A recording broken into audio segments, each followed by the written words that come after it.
I feel bad when I think someone else and I are mutuals, and I hit them with the follow on Twitter and they don't ever follow me back. I thought what we had was special.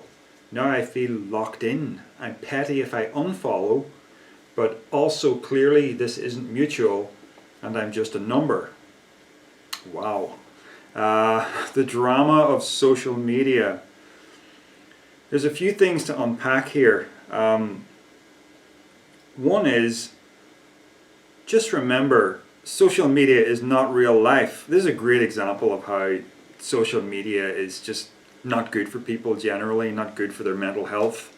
Um, we've all had the experience, I have, on Facebook, of being suddenly unfriended by someone that you know somewhat in your personal life. Maybe not somebody that you see often, but you know them enough in your personal life that you're both friends on Facebook, and then for some reason they've unfriended you. And you think, well, why was I singled out? Because they've got all these other friends. They've lots of people they probably don't even know in real life. Why was I singled out and unfriended? And then you start to wonder about this. It's nuts. It's crazy.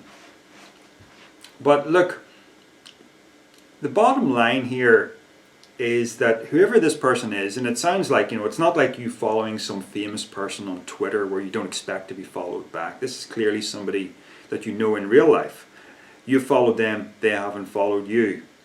They're probably not thinking about this in the same way that you are.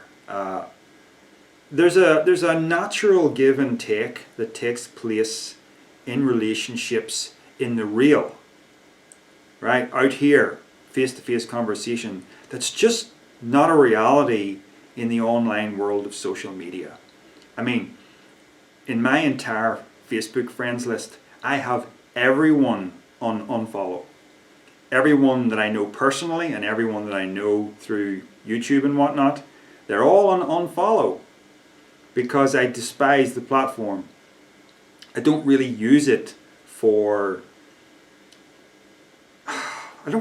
anything. I originally signed up to Facebook for purposes of book promotion a few years ago, and it has been good for this and that since then, and bad for other things. And it really just still exists because I'm kind of attached to a few people on there, and I'm attached to the Messenger facility for sending messages back and forth. That's it. It's a terrible platform. Very little good about social media these days. But the bottom line is, this person doesn't actually owe you anything. When you hit follow, that's a decision you made. There's absolutely no reason why they have to follow you back. I mean, if I equate this to what it's like on YouTube, when I hit subscribe to somebody, I don't have an expectation that they subscribe back. They would only subscribe back if I was writing things or saying things on YouTube that was of personal interest to them. So this guy is probably fine in real life, but he's not interested in following your personal Twitter feed.